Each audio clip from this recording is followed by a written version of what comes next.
We've come to the conclusive part of today's program, Roundtable on Pollinators and Citizens, a friendly evolution of EU cities.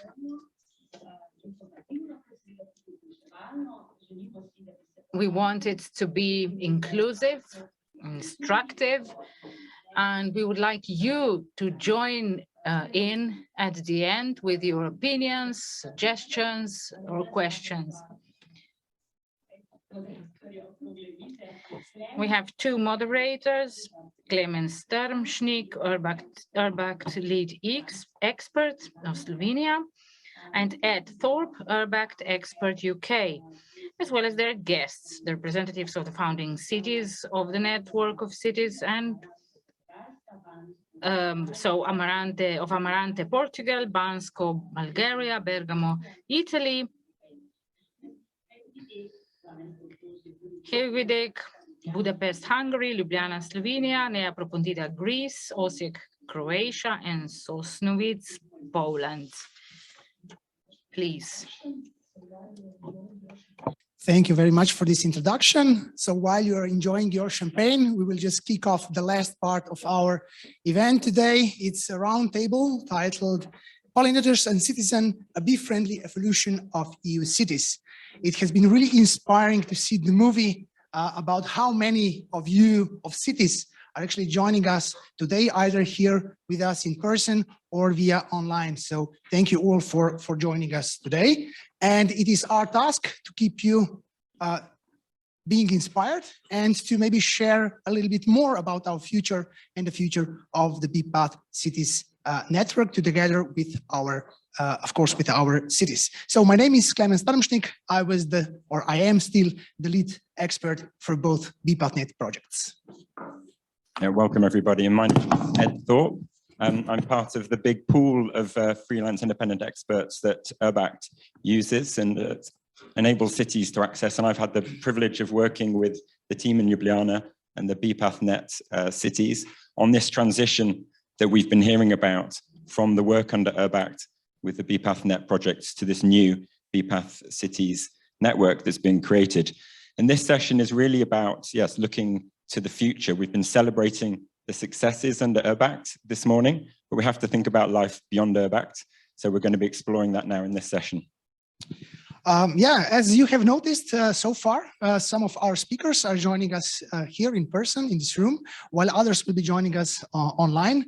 So hopefully everything will run smoothly with this technical part. And despite the fact that we are a shared community, so we're in a hybrid mode, we are partly here, partly somewhere in Europe, flying around as video signals, we would for sure like to ensure equal participation for all. Yeah, and we know there wasn't quite time for questions in the previous session, so hopefully we'll get there in this session. Later on when we open up, obviously for those in the room, just wave your hands and we can bring the microphone around to bring in the questions. For those of you joining us remotely, please post your questions in the chat at any time during this session, but we'll pick up on those questions and address as many of them as we can at the end. But I think now, without further ado, it's time to hear from the 10 founding city members of the new BPath Cities network. Yeah, and let's start with one of the first wave cities. So far we have been listening to the explanations from the second wave or second project network partners, but this time we decided we'll give the floor first to the first project partnership because they have not yet the chance to speak. So let us dive in directly. The first speaker today is a representative of city or 12th district of Budapest, the municipality of Hegyvidek. Attila Varga, you were ULG coordinator during the first project coordinator, sorry. So just the fact that you're sitting with us here today, I think it really shows the dedication towards this BPath concept. So thank you for joining us. Actually, for those that you don't know, Attila is not alone here. He's joined by 3 other colleagues from Hegyvidek. So we have a really strong representation from Budapest. So thank you everybody to traveling and supporting us in this important event. So the last time that we spoke, we understood that your BPath will go into the direction of education and awareness raising, biodiversity. So can you tell us a little bit in the last year and a half that we didn't work together anymore, how did it develop so far, and what are the plans for the future? Hello, everyone. Thank you for having us, first of all, in this beautiful place. And thank you also for having all my colleagues here as well, including the ULG coordinator, Nori, who is also like a queen bee, but in our district. Answering your question, after we have finished the BPathNet project, we actually went to our mid-long-term action plan, which was quite useful for us to work through what we want to achieve in the future. And we went to our mayor to talk through what are key goals in the future. And he said yes, basically, for most of them. So it was a great success. And then next, we basically started to implement these activities. We also had some budget for them from the municipality, which was a really good sign from our mayor's side. And actually, I had to write down some main points because we've done so many things. For example, we made some bee pastures, more than 100 square meter bee pastures in the district. We increased the number of insect hotels in the district. We done some thematic walks, education lectures, which is strengthening the awareness raising and education part of the project. We done some honey breakfast for kindergarten children, where we reached more than 1,000 children in the district, which was a really great success. We also made a thematic pollinator trail, which is quite new, and we are still experiencing it, how it is working out. We started kind of a community beekeeping program, and we find some sponsors for some of our activities outside from the district, which is also kind of like a success for us. So these are the main outlines. Thank you. Thank you. No, thank you very much indeed. Moving now from Hungary to Italy. We're joined online. Actually, it's a bit strange because I think you can see the person I'm about to address behind me, but I'm going to just talk at the camera that way.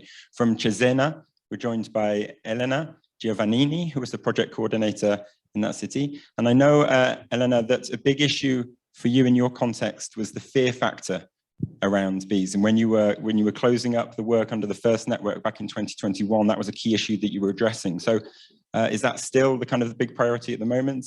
And how do you see the future evolution of the bee path in Cesena?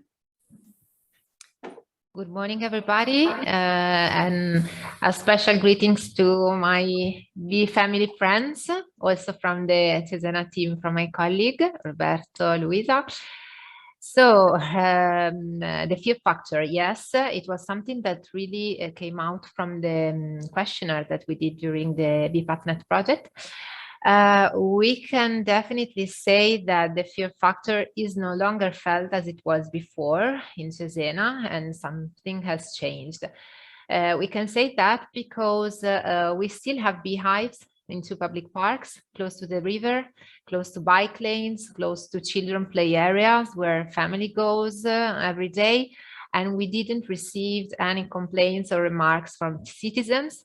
And we were surprised about that, but that's a sign that now people really feel comfortable seeing beehives and bees all around in natural and green areas.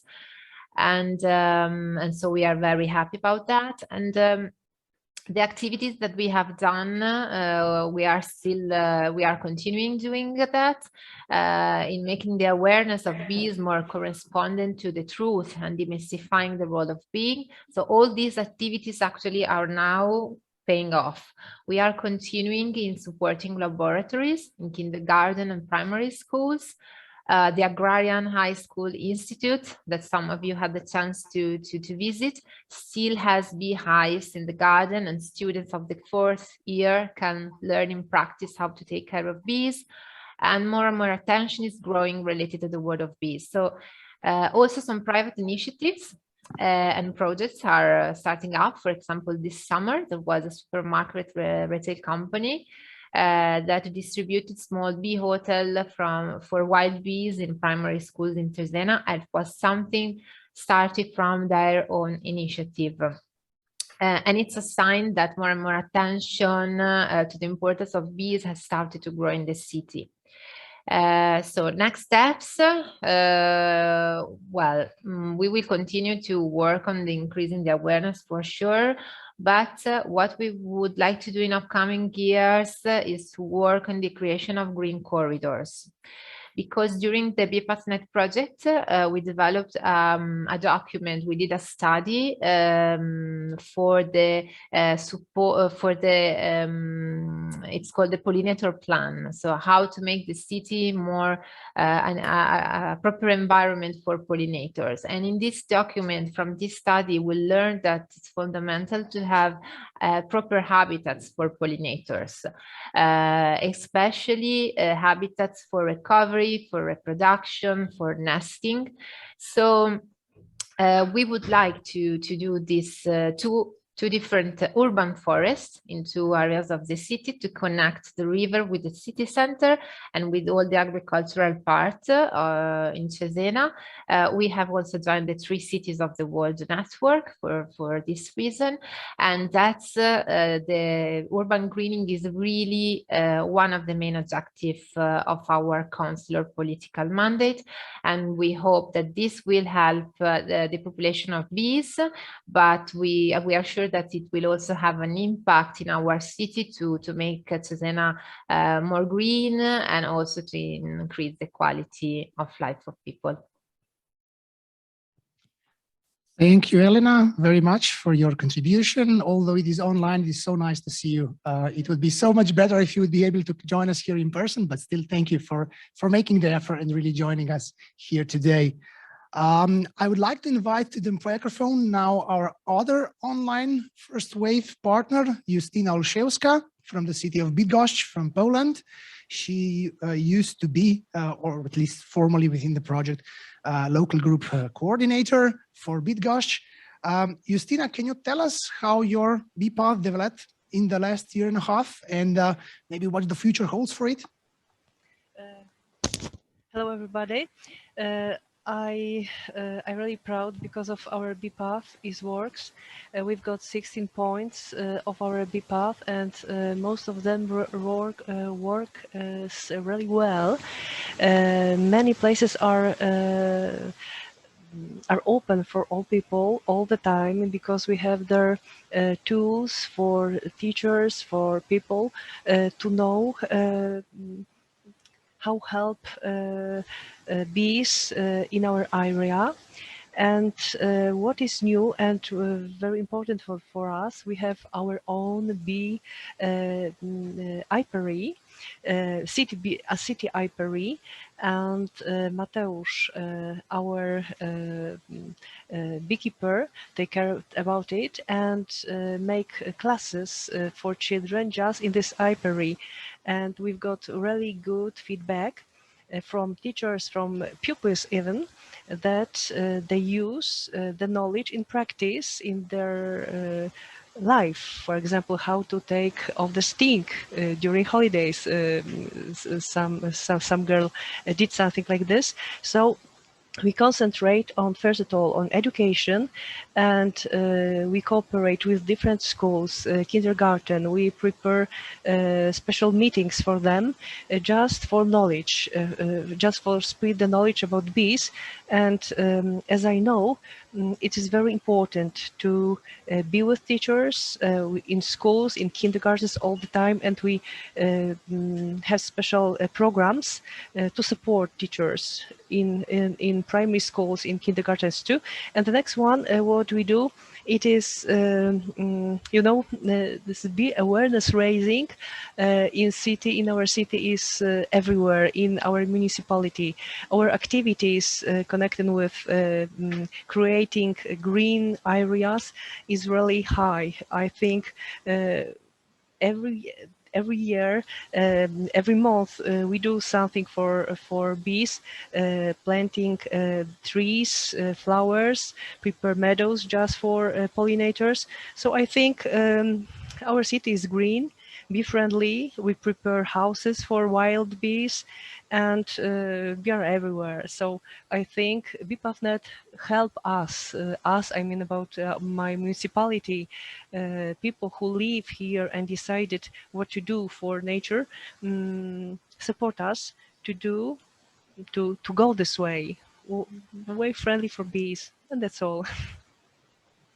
Thank you very much indeed, Justina. It's the real whistle-stop tour of Europe, and it's really interesting. You can really feel that obviously everyone's part of the same project, but everyone's individual local journey is slightly different. And we hope that new cities that are listening to this are inspired by that, to think that this is accessible also for them. You don't have to fit in some specific, categories that you've got to. It's open and you can apply it to your own local context. So hopefully people are feeling inspired and encouraged. And next on our whistle-stop tour of Europe is Greece. We're coming to the city of Nea Propontida, and we have the project coordinator, Elizabeth Papoulidou. Thank you for joining us today, Elizabeth. And we know that, so your city has a very strong touristic character, and so it's no surprise that the bee path was designed around a tourist bee path. Can you tell us how that's evolving? Is that changing? And how do you see the future evolution of your bee path? Well, yes, but besides the touristic character, municipality of Nea Propontida is located in Hegyvidek. That is a place that has a long tradition in beekeeping and apiculture. And we have the first place, we hold the first place in Greece in the honey production. And also I think someone's trying to call you. And also we have the only, yes, the only one, the only state education, research institute for apiculture is located in our area. So it was, yes, it was obvious that we should choose to focus on the tourism model of the bee path net project. So we created this physical tourist and at the same time educational path in Nea Propontida.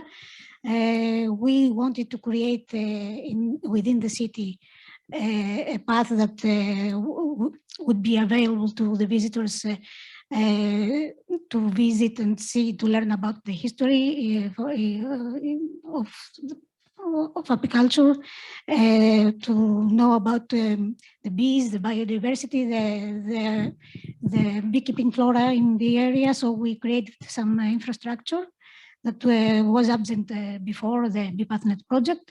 We wanted to make a start for an alternative proposal of tourism, because now in the area we have the model sun and sea. We have the tourist period only for July and August because of the sea. So we would like to offer something new. Last summer was the first summer that this path was available to visitors, and many visitors, I know that many visitors have visited the path with the aid of because at the moment we don't have a tour guide, but we have created this map with the points of interest, and the visitors are offered the possibility to of self-guided tour with the help of this map. Unfortunately, we didn't have the time to make any progress in terms of enriching this path with more elements and involving this path. We want to do it in the future. Because if we want to keep it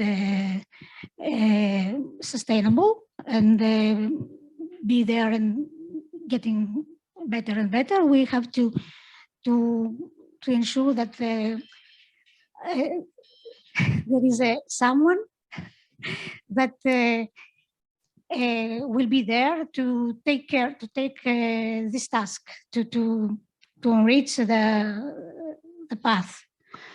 And this is difficult because due to the lack of human resources mainly, and of course financial, but mainly people are important, because if you have people to work on it, then you can go further. Okay, thank you very much. Thank you, Elisabeth, on that insight. I think it's really fantastic to see that sometimes really less is more, and that with simple solutions, and if you think about them really well, that can also have huge added value and huge impact also without high quality or high class solutions or very complicated solutions. Now joining us again online, last but for sure not least, Ana Lirio from Amarante, Portugal. She was ULG coordinator in the first wave, so during the first project partnership. Now, Ana, when we visited Amarante, at least some of us were lucky to visit Amarante due to COVID reasons. We discussed a lot about a particularly aggressive type of bee, even Vesna mentioned it before. So can you tell us about that part? How did that impact the development of your bee? And does it still impact its future? So do you have to do some special solutions for that? Okay, so thanks for your question, Klemen. And first of all, I would like to send a big hello to everybody and say that it's with great joy that I am here today, and congratulations for this amazing event. And my only regret is that I'm not there with you in person to hug each one of you in this beautiful bee family. So thank you. So regarding the question asked, it is true that the Iberian Apis mellifera that we have in Portugal is one of the most aggressive and territorial species in Europe. However, we have to tell you also that is one of the most hardworking bee. So this condition made difficult to bring the bees to the urban areas. However, made us to look at the issue of awareness and education more carefully. And in this was one of the main drivers of the project in Amarante. We focus on the environmental importance of bees and pollinators and all the magnificent products that they give to us. We also focus in having the children as our allies, defending and protecting the bees. So we seek to emphasize more all the benefits and all the gifts that the bees give to us. And with that, we got people closer to the bees in a comfortable and fearless way. So thanks to the BeePathNet in Amarante, you can find now several pollinator hotels and bee-friendly gardens. In Amarante, you can find also the subject of the bees and beekeeping is present in schools, and for example, in the senior university also. So we can have bee products sell in the municipality market. We have now honey interpretive centers called Colmeia do Marão, or in English, Marão Hive, where all the community can learn more about bees, about honey, and see the honey extraction process with the beekeeper, and also know more about the beekeeping tradition and in Portugal and in Amarante, of course. And also have, for example, a tourist experience when you can walk through the mountains, see the melliferous plants and see all the bee areas that we have there, and they are very well preserved. So thanks to the BeePathNet, we also can promote our amazing products that we have related with beekeeping, like the honey that is very special because of our flora. And also the mead that is also very, very good. And thanks to the BeePathNet, people are aware of the importance of the bees. And we have also some new products to offer to everybody. For example, we have some touristic experience that the BeePathNet came to life. Can I say that? Because we have some synergies with several companies, and now you can have a route in the mountains, but you have a route on the BeePathNet in the urban area also, and to know more about Amarante, about the bees, and about our traditions. So we made a lot of things related with bees, and thanks to the BeePathNet, it is all possible. And since we have BeePathNet in Amarante, the municipality give more attention to the environmental pollutions, including promoting the biodiversity, the climate change, and of course the pollinators. For example, we have in this moment ongoing can I say, a pollinator plan for 10 years. And we are starting developing this plan with a lot of different initiatives related with pollinators, but of course the bees are always present. And for example, thank you very much, Anna. Thank you. That's okay. We might get a chance to come back to you with more questions, but just to conclude our roundtable, thank you for joining us. An important concluding message as well. We're about to move from the first generation of cities to the second generation of cities again. So who better to bring in at this point but the city that was part of both generations, both projects, which of course is our host city today, Ljubljana.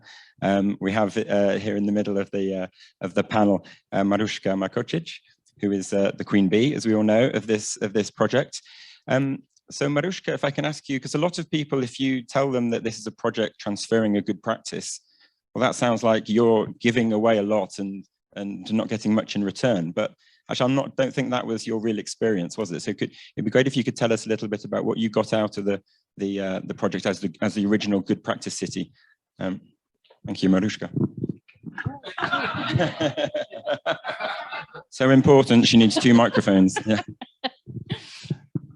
Thank you, Ed. I think it was in Budapest when I saw something and I said, one of your actually members did something on her own, and it was something that was not connected to her work. It was not connected to anything. And I'm still thankful to Klemen that says, this is the biggest thank you that you will have. So somebody will do something influenced by the work that we have done in Ljubljana, and it will be their own passion, their own initiative. And this is something that was, I saw it and I said, okay, if we manage to do that, then we did everything. So the passion, we started the passion with everybody. It's still there. I can see it. I can see it here.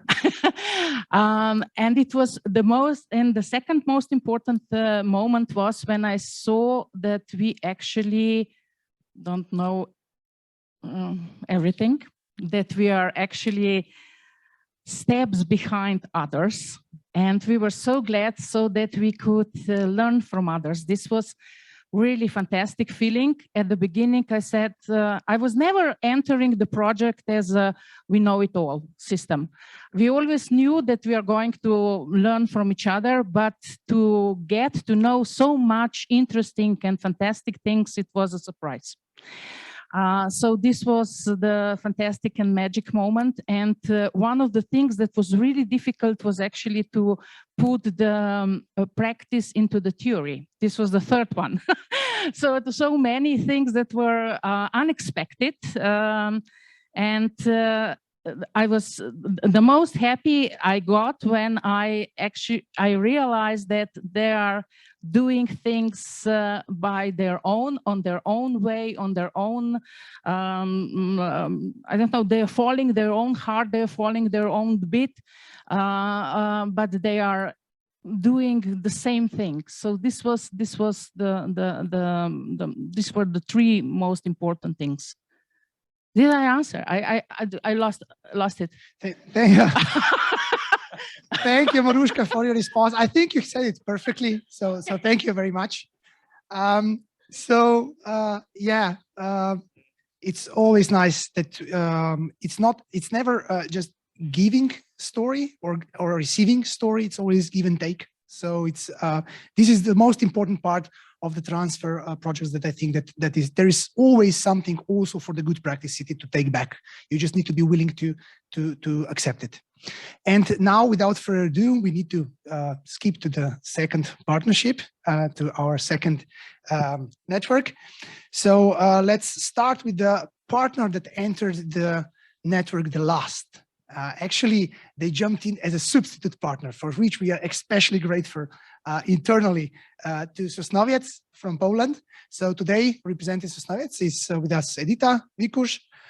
She was the project coordinator, or she still is the project coordinator in Sosnowiec. The project is still running. We saw your presentation before. It was really inspiring. You showed so much. So it seems that jumping in late into the project didn't hamper your ambitions at all. You really took my words to heart and really were overachieving on all levels. So where do you maybe see your BPath 3 years from now? What does the future hold for BPath in Sosnowiec? Yeah, we really joined late, and it may look like it was a very difficult task for us, but it was. Well, first of all, our knowledge about bees and beekeeping was next to zero. Then the time pressure was really big. And we also had some external obstacles. First, COVID, of course. In January, everybody got Omicron, the whole team, all our ULG members just had to stop working.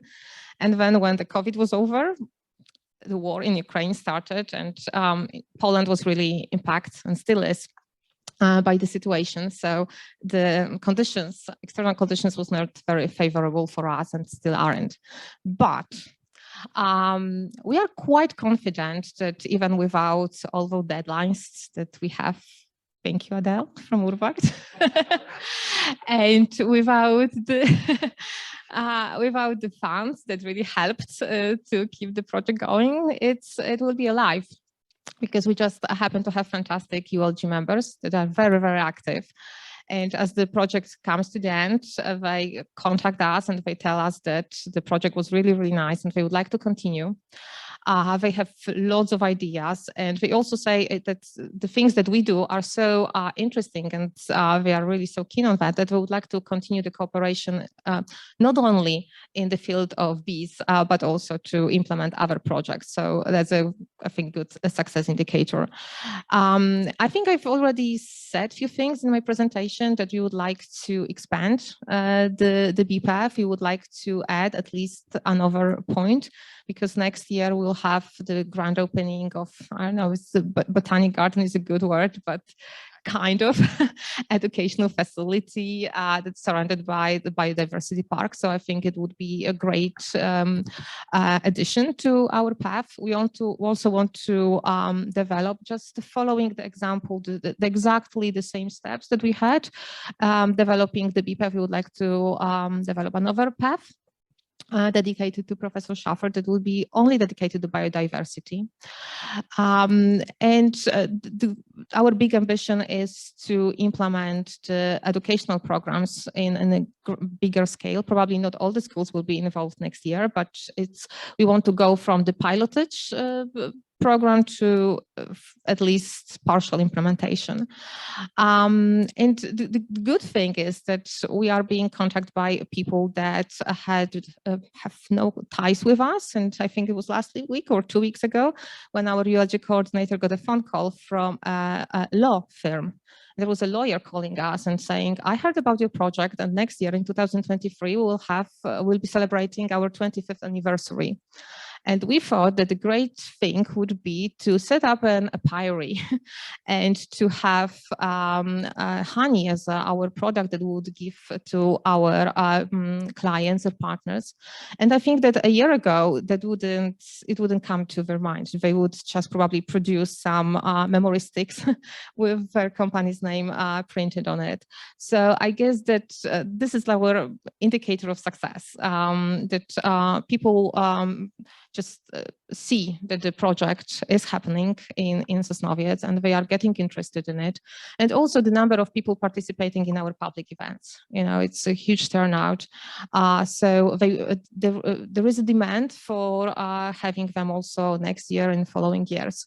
So I think we will continue. It will be bigger. Maybe we will be a little less involved. It will be more driven by the members of the ULG themselves, but we'll see what the future will bring. Thank you very much indeed. A very nice local story. So we're moving further south again now onto our next country, to Bulgaria, to Bansko. We've seen some images from Bansko on the video, but we're joined by Cvetanka Obitsanova, the project coordinator from Bansko. We talked earlier about tourism. As I understand it, Bansko is a very well-known ski resort in southeastern Europe, but actually you didn't go down particularly the tourism route in your BPath. You chose a more educational path. If you can maybe tell us a little bit about that decision and how you see that evolving. Is that still going to be the future of your BPath? Yes, Bansko is a world-famous ski resort, and that is a fact. But it is also a fact that Bansko municipality is open to new point of view in terms of traditions and nature preservation. And for a year, we had the opportunity to learn from all of you. And in order to answer why, I would like to quote Nina Ilic and her presentation a while ago. If you are planning for hundreds of years, you will educate children. So this is why we turn to education and tutoring. And I would like to say that the children and young people are our most precious, and they are the way to turn fire in many people's hearts, through children, through parents, through grandparents. This is the way we mix new way of thinking with elder people's experience. So this is the reason. And at the beginning, actually, this topic was very unfamiliar for us, but I think we tried and managed to combine education and tourism and our local touristic points of interest. And you can see our bee path on the banner by the window. So it is an example that everything is possible if you have a wish and desire, and that is the reason why. In order to answer the second part of the question, I would like to quote part of the vision for development of Bansko municipality, which is actually part of integration development plan for the period to 2027. It says, more sustainable and green by protecting biodiversity ecosystems, prevention of climate change, adaptation to it, and development of environmentally friendly organic production, shortening supply chains, support to circular low carbon economy to protect the environment for future generation. This is our big aim. Thank you very much, Stanka. It was very inspiring words. If we move a little bit north along the network towards Osijek, towards Croatia, we have Helena Kolenic again with us, ULG coordinator for Osijek. You pointed out in your presentation that you basically rediscovered your beekeeping identity of the city, or also of the region, actually. And we know that your bee path in the end is really based on a lot of cultural and history points. So can you tell us a little bit, how did this influence, how does this influence your future? So do you want to go the same route again, build on this rediscovery, or do you want to take it into some other directions too? I wanted to point out that this rediscovering the whole cradle of beekeeping is not coincidental. It's not a coincidence. It's actually a strategic approach, because I figured, not only me, but all the partners, we figured that there's a huge fear factor present in our city, and because of lack of the education, when we wanted to work with kids, we noticed that the parents would say, no, I don't want to my kids to go somewhere where the bees are. We are afraid of allergic reactions and so on. And that's why we moved back to history, to prove to citizens that there once was an urban beekeeping, and like 120 years ago there were beehives along the main streets of Osijek. I mean, it has always been one of the biggest cities in Croatia.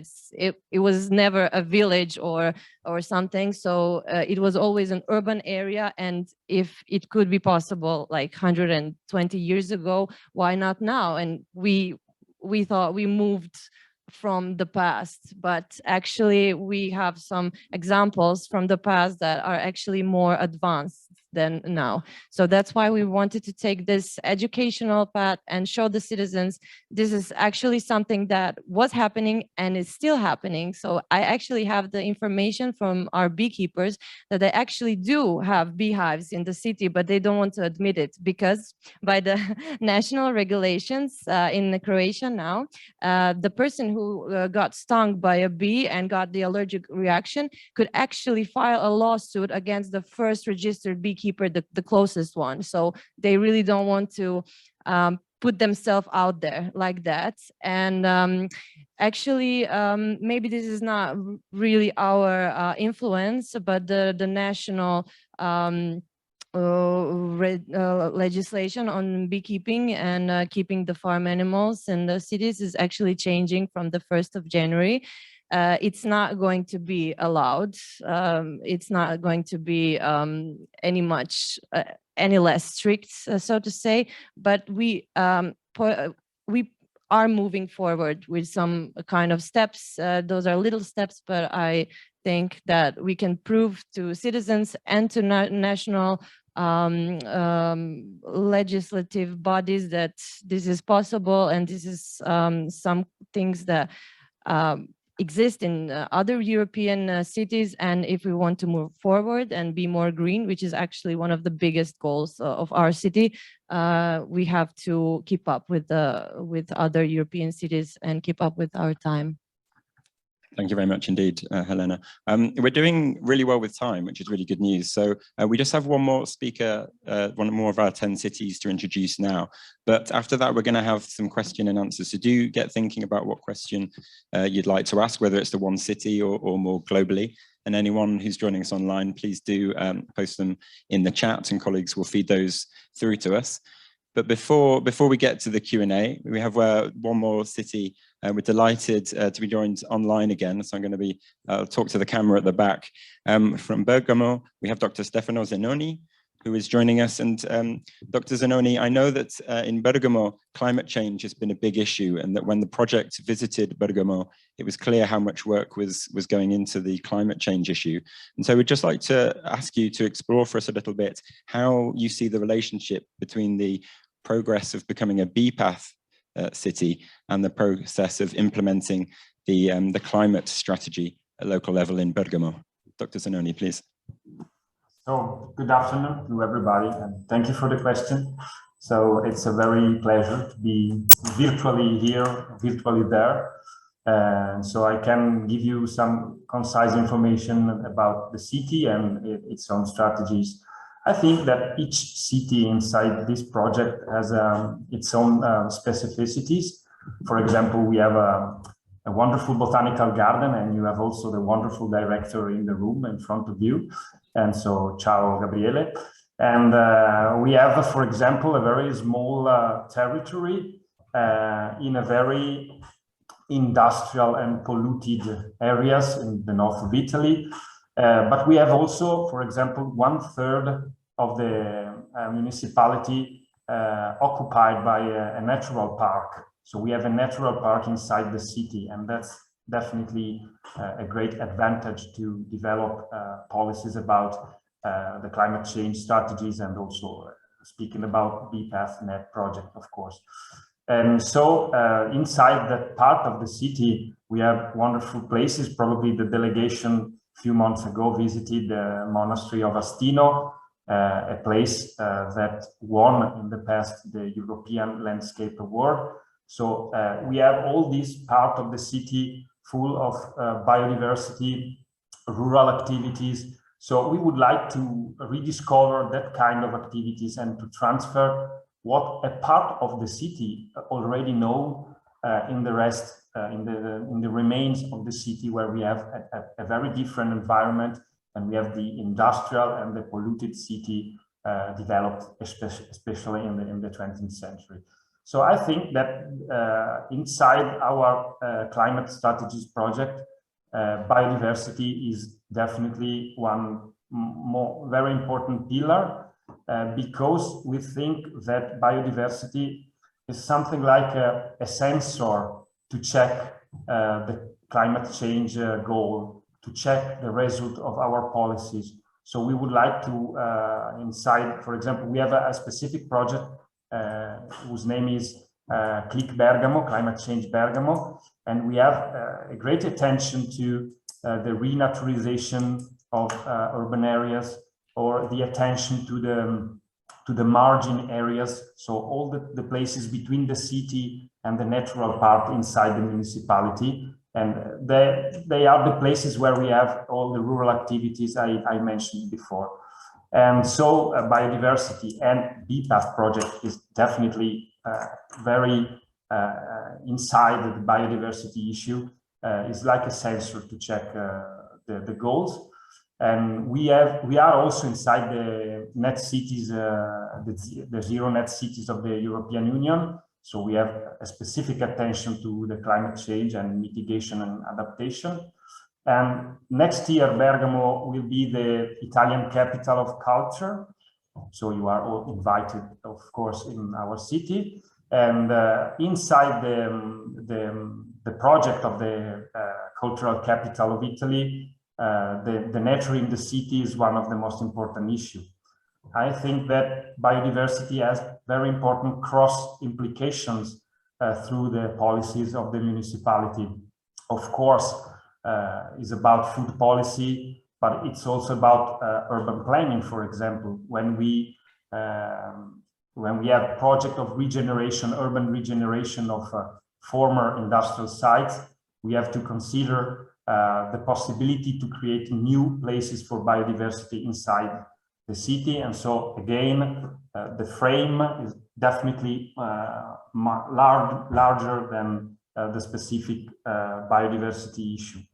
And last but not least, we think that BPATH project and all the policies I mentioned before are a very important occasion for community involvement, well, schools involvement as well. So I think that community could have, should have a key role inside the actions, inside the policies, and inside the monitoring of the policies as well. So inside all the projects I mentioned before, we are developing specific path inside our educational system. So we know very well that a bee-friendly city is also a human being-friendly city. Thank you very much. Thank you very much, Dr. Zanoni, for your thoughts. In fact, I would like to use this opportunity to thank all 10 speakers here with us on this round table. Because now, of course, like Ed already announced, it's time to take some questions. I suggest we first take some questions from the floor, and then let's check on whether there are some questions also online. So I asked the technical crew if there are any questions to put them also on screen so that me and Ed can easily pick them up. But while we're waiting for the online questions, please, the chance to speak is yours. Some comments, some questions. Anybody? Adele, thank you. So I'll get started and then get you all warmed up. So first of all, I wanted to say really a huge congratulations, especially to the original BPATH partners, because it's very rare to find this kind of engagement and continuity after a project ends. And it's really fantastic to see things that are still happening in those cities. So my question actually is to those original BPATH net city partners. If you had one piece of advice for the new partners in terms of maintaining the engagement of your URBACT local group, what would it be? How to do that? How to maintain that engagement? Thank you, Adele. Who wants to go first? First, Attila, you want to start? Do we give the chance to the... Good question. First of all, I think what matters the most that if there is a will from the decision makers above, then it's basically settled that you can go further in time, and you can do like other projects as well in time, that you can link this project as well to those because there are, as Adele said in the beginning of this day, that there are a lot of opportunities to link this project, this team, basically to other topics as well, as we see today. So that would be my advice. Thank you, Attila. Anna, can we ask you for a comment on this question? Yes, of course. So I think this project has this main factor that is the passion, and it's one thing is related to another. For me or for us to be engaged is necessary to be passionate and to be loved, and to love too. So I think that the great advice that I could give is to be passionate and to love your job, because is a job anymore, and embrace this project with all your heart and all your soul, and you have great things will happen for sure. So with open heart and open soul, it's my advice. Thank you, Anna. Ladies, Elena, Justina, who wants to go first? Okay, I could be. I completely agree with Anna. It's really important to find people who really like nature and bees, and it is very important to find a group of people who know that bees and nature are important in their own life, and then they can spread this passion to other people. So the most important thing is this in our group, it was passion and love nature, and it's the most important factor. Thank you, Justina. Elena?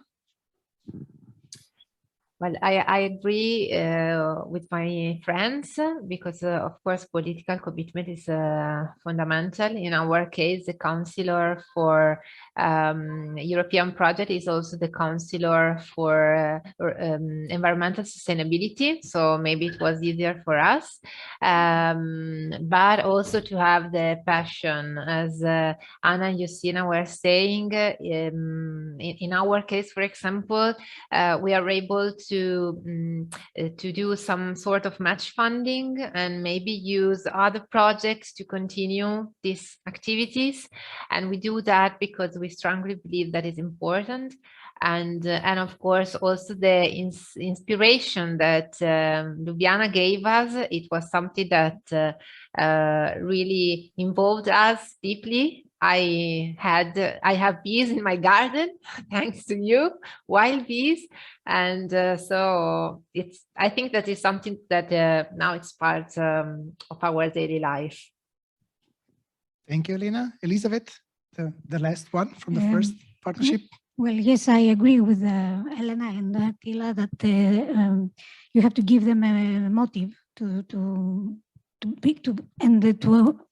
involve them in a new project, because now we are, after this project, we have become friends with many people with people that we didn't know before we didn't know each other before. So now we are a group of people that can continue to a new project, but also the support of the local authority is very essential, especially the financial support. For example, you have to ensure a small amount for the activities of the continuation of the project, so that you can gather together and have a program for the next year. What are we going to do? So we have this budget and we will do these things. So, and of course, it's essential to these coffees that Maruška, to have regular meetings and coffees, to go out and have fun. And so this is a glue that helps the group to stay united and have the courage to go on. Thank you, Elizabeth. Maybe I would give the last answer to Maruška, because you are in the longest. So you started, you went through projects, but the local group in Ljubljana is still running really strong, getting stronger. So any secrets there? I think it is important that you trust them, that they will do the fantastic work. You don't control them all the time. Sometimes I get, especially Alesh is very active, and he says, I've done that and I've done that. And I said, oh my God, thank you very much, because if I did it, it would take at least 3 months more.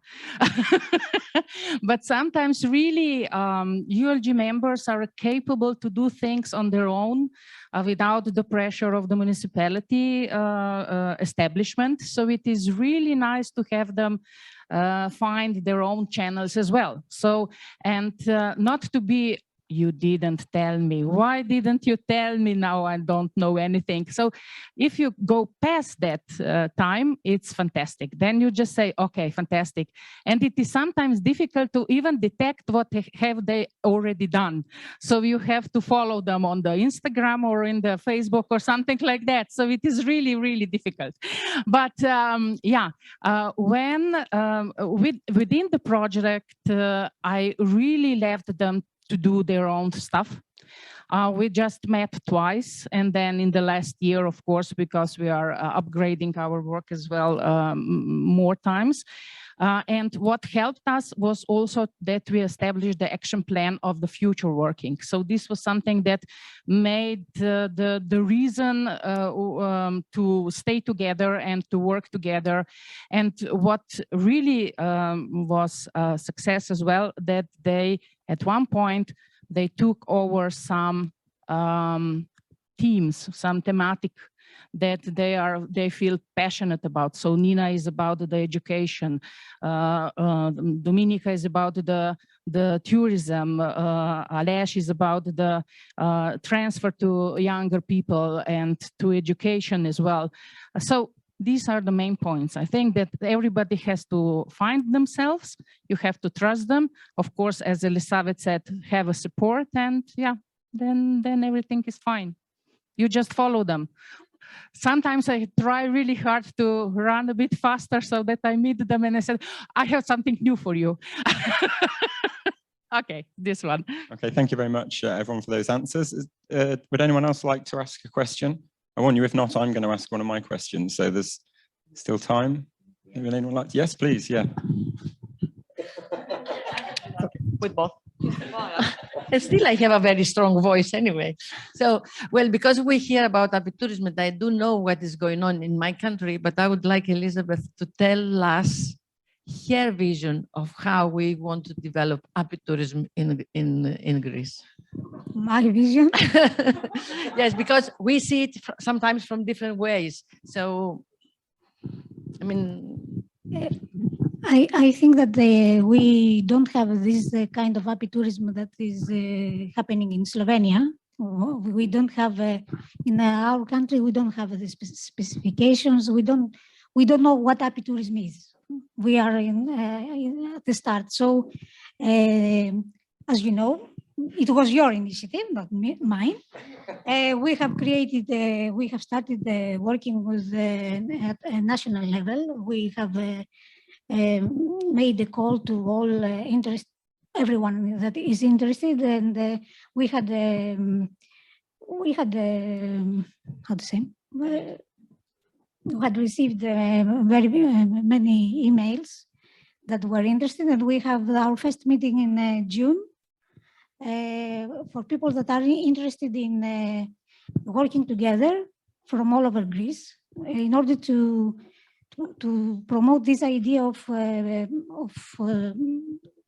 laying the foundations for the apitourism, the creation of apitourism in Greece.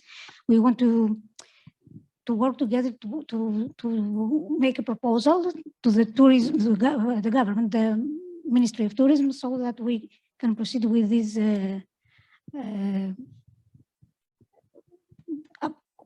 For example, we have members in the ULG group that are beekeepers, and they want to have a visitable apiaries, and they don't have there are no rules, there are no specifications, there are no. They want us to press the government to regulate. Yes. Okay. So this is vision we have for the future. And we have included this in the long-term planning we had prepared with your help, the BBATnet project. Would anyone else like to say anything about apitourism in their context? If you're on the camera, you please just wave at the camera and we'll bring you in. But does anyone else want to add to that from their city? To add, if not.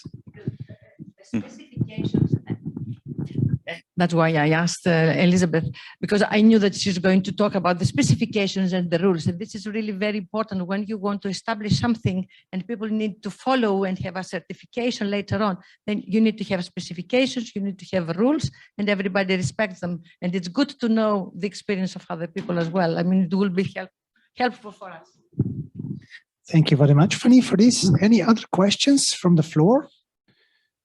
Because I don't think we have any questions from the internet. So from online, there are no questions. So Ed, feel free to ask yours. Yeah, okay. So I mentioned before that I think one of the misconceptions about this type of process that all these cities have been part of is that, you know, the good practice city is just giving what's in it for them. And that's not, Mariuszka's already explained that that's not the case. As a good practice city, there's a lot to be learned and to get out of the process.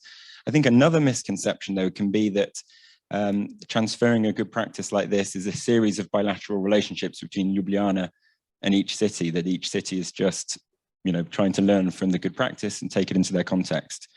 And that's not the case either. It's a real network, and we're getting a sort of a sense of that, I think, from the way that people are talking. But I'd be really interested if any of the cities could share a little bit about what they got from, so excluding Ljubljana, so even though Ljubljana is amazingly inspirational, what did you get from each other? And if there are any practical examples to help us understand, you know, how that happened in practice, that would be great. And I'm not going to ask you all to answer, so I'm looking for volunteers. If somebody could talk about that a little bit.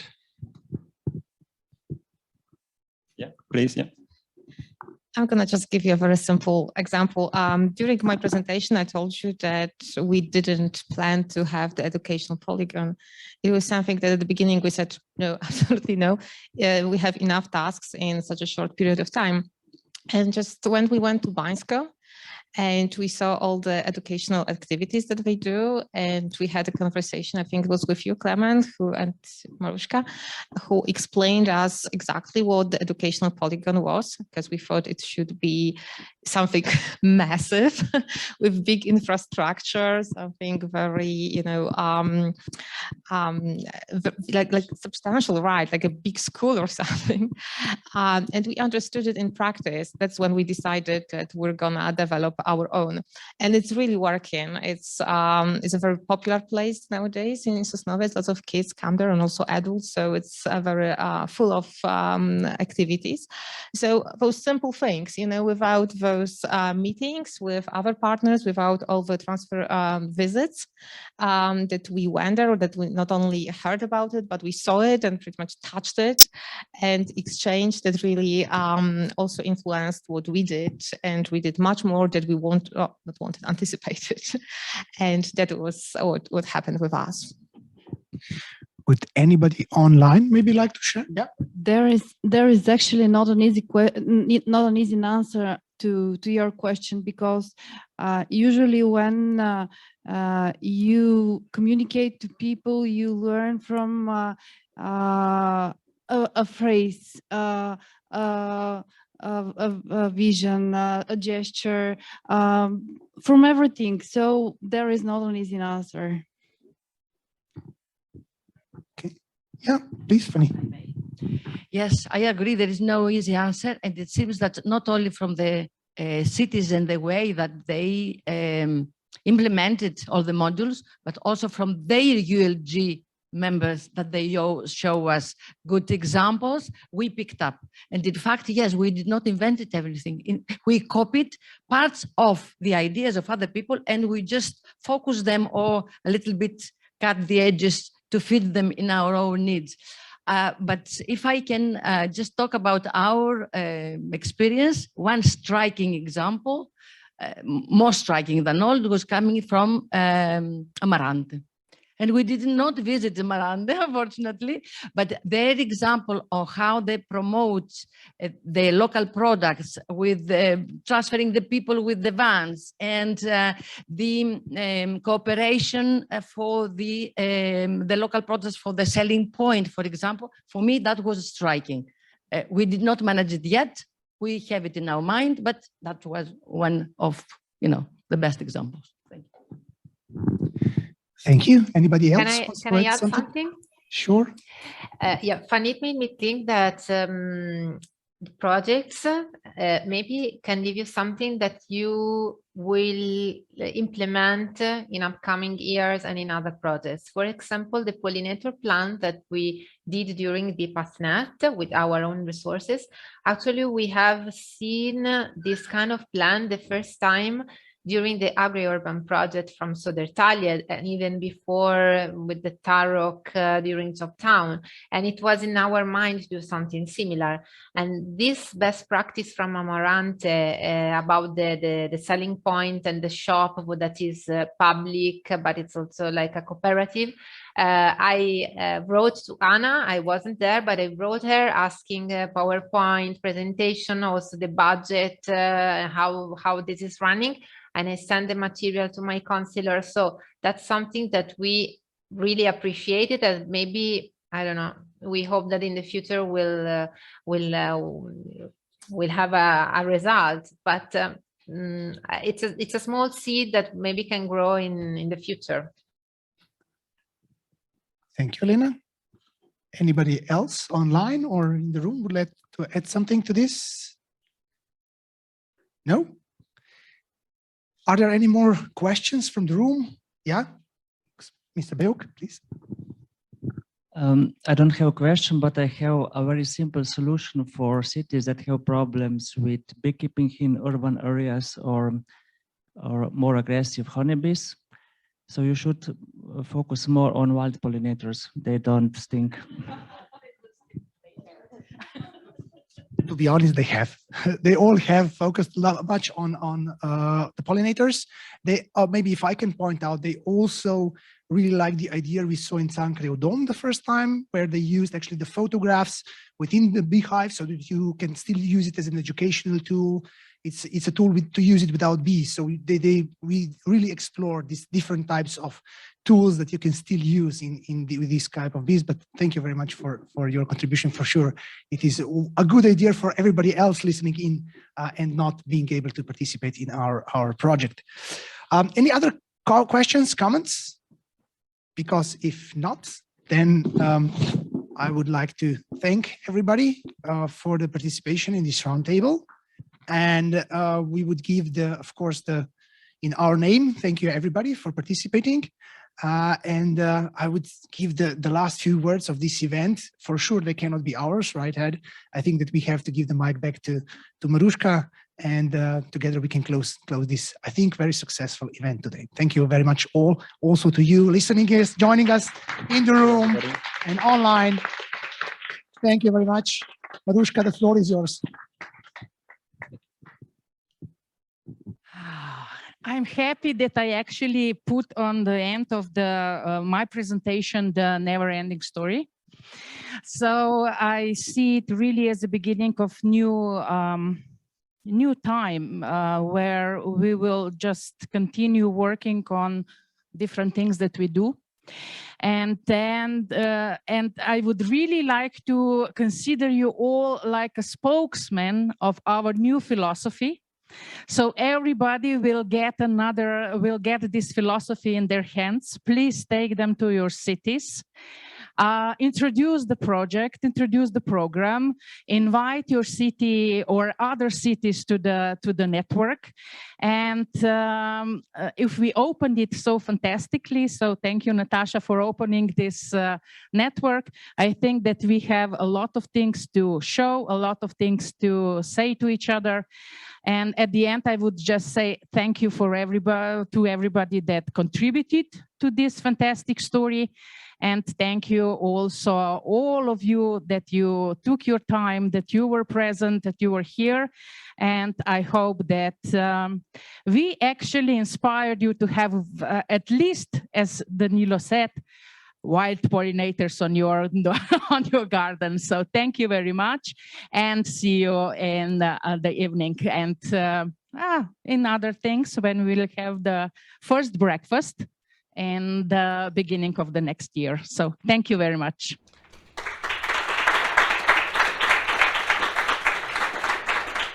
Thank you, Maruška. I'd like to thank all the roundtable speakers. Thank you, Klemen, for moderating this roundtable. It has been great. On my behalf, I'd like to thank you for participating at today's international conference. Good for bees is good for people.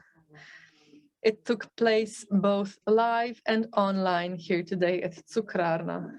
Sorry for showing those of you on the stage my back, but anyway, I would really like to thank all the presenters, all of those who didn't speak but listened. Sometimes listening is even more important than talking. I'd also like to thank the organizers for putting together this conference. Today is a great time for that. Also, according to the horoscope, a great time for beginnings. Thank you also to our both interpreters in the back of the room for their great interpreting.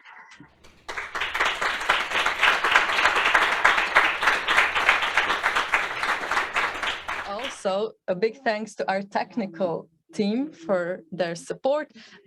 Thank you to Cukrarna for hosting us, and thank you, our dear participants, for your participation and interest. Now that we have finally solved the eternal koan to be or not to be, I can conclude with good luck, a bright future to the network of free, bee-friendly cities. To all of you, ladies and gentlemen, thank you. Thank you. Thank you.